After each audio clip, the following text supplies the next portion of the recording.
Hello friends, welcome back to my channel Karthik Telugu news. Friends, ఇవాళ వర్షాలకు సంబంధించి మరొక ఇంపార్టెంట్ అప్డేట్ న్యూస్ అయితే రావడం జరిగింది. దీని గురించి మరిన్ని విషయాలు ఈ వీడియోలో తెలుసుకుందాం. తెలుగు రాష్ట్రాలకు వాతావరణ శాఖ కీలక సూచనలు జారీ చేసింది. ఈ మేరకు 2 తెలుగు రాష్ట్రాలకు వర్ష సూచనలు జారీ చేసింది. 2 రాష్ట్రాల్లోని పలు జిల్లాల్లో సోమవారం భారీ వర్షాలు కురిసే అవకాశం ఉందని వాతావరణ శాఖ వెల్లడించింది.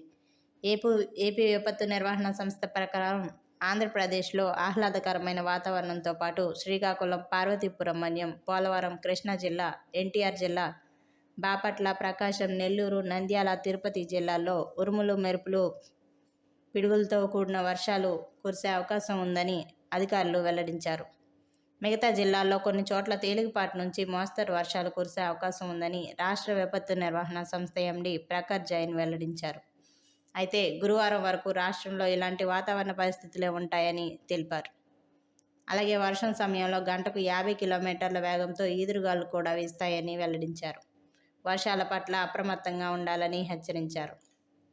ఇటు తెలంగాణలో సైతం సోమవారం భారీ వర్షాలు కురుస్తాయని వాతావరణ శాఖ స్పష్టం చేసింది. వాతావరణ శాఖ అంచనాల ప్రకారం సోమవారం రాష్ట్రంలోని ఆదిలాబాద్, ఆసిఫాబాద్, నిర్మల్, నిజామాబాద్, జగిత్యాల, మంచిర్యాల, పెద్దపల్లి, భూపాలపల్లి, కరీంనగర్, ములుగు, భద్రాద్రి, కొత్తగూడెం జిల్లాల్లో భారీ వర్షాలు కురుస్తాయని అధికారులు హెచ్చరించారు. ఇక సంగారెడ్డి, వికారాబాద్, రంగారెడ్డి, మహబూబ్ నగర్, మెదక్, కామారెడ్డి, సిద్దిపేట, సిరిసిల్ల, హన్మకొండ, వరంగల్ జిల్లాల్లో తేలికపాటి నుంచి మోస్తరు వర్షాలు కురుస్తాయని స్పష్టం చేశారు. వర్షాల పట్ల రైతులు అప్రమత్తంగా ఉండాలని అధికారులు సూచిస్తున్నారు.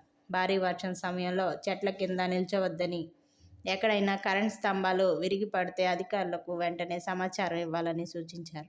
సో ఫ్రెండ్స్, ఇది అప్డేట్ న్యూస్. మరిన్ని అప్డేట్స్ కోసం ఛానల్ సబ్స్క్రైబ్ చేసుకోండి ఫ్రెండ్స్. అలాగే పక్కన ఉన్న బెల్ ఐకాన్ క్లిక్ చేసి వీలైతే ఛానల్కి లైక్ అయితే చేయండి. Thank you friends. Thanks for watching this video.